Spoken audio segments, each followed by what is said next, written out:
like most of the kids we stayed with after school, and just about all the kids we lived with at the home. Her hair was fixed in thick braids with bands that had marbles on them. They clinked together when she moved her head. I'd wanted to ask her to fix my hair just like hers, but my hair was too thin to stay in braids, which was fine with me because Selena was taller than me and seemed a lot older than me too, and I was always too nervous to talk to her. "Was he just sitting there watching us?" she asked. I didn't know if she was talking to me or if she was just talking to herself out loud. "I don't know," I finally said. She looked over at me like she'd forgotten I was standing on base beside her. I said a little prayer that she wouldn't mention nothing about me and Wade looking alike, and I found myself wishing again that I looked more like Mom. Like Ruby. A third grader named Greg stepped up to the plate, and even though something told me I shouldn't do it, I ran toward home as soon as he kicked it. The ball didn't do nothing but roll right back to the pitcher, and I got thrown out at the plate. I headed for the bench, but I kept my head down and didn't look up at the bleachers. My face felt hot, and I knew it had gone red, and I made myself believe I was embarrassed only because I'd been thrown out at home, not because it had all happened in front of Wade. Ruby sat by herself on the end of the bench, swinging her feet back and forth. When I got closer, she moved that dark hair behind her ears and stuck out her hand and waited for me. "High five," she said.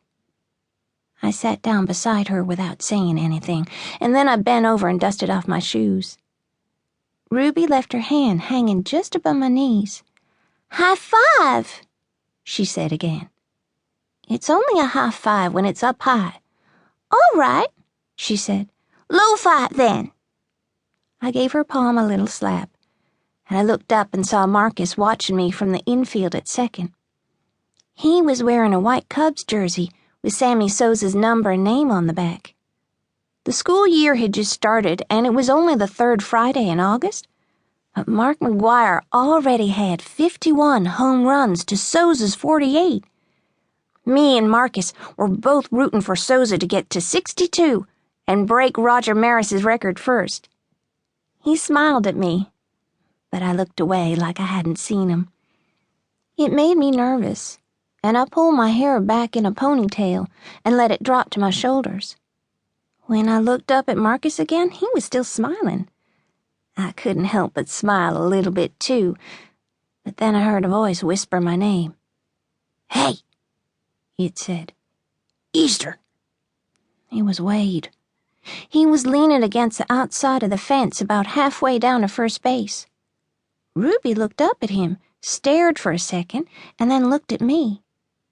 Wade smiled and waved us over. "Is that—" she started to ask, but I stopped her before she could finish. "Wait here," I said, standing up from the bench. "Easter," Ruby said. She jumped down like she was fixing to follow me. "Wait here," I said again. She just stood there looking at me, and then she looked down the fence at Wade. I pointed to the bench and watched her climb back onto it. She crossed her arms like I'd scolded her. "I'll be right back," I said. I looked up the hill at Mrs. Hannah and Mrs. Davis. They still hadn't seen him. I kept close to the fence and made my way down the baseline.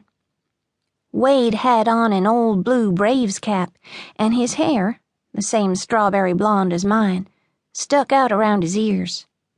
Whiskers covered his face and ran down his neck, and drops of white paint were all over his green t-shirt and blue jeans. He lifted his hand where it sat on top of the fence and gave me a little wave. "Hey," he said, smiling. White paint was all over his hands, too. Before I got to him, I stopped and crossed my arms and leaned my shoulder against the fence. Wade didn't need to think I was happy to see him all of a sudden, that he could just show up after school one day and everything would be okay. To tell the truth, I didn't even want to look at him. "You all trying to integrate the Negro League?" he asked. He laughed like his joke should have made me laugh too, but it didn't.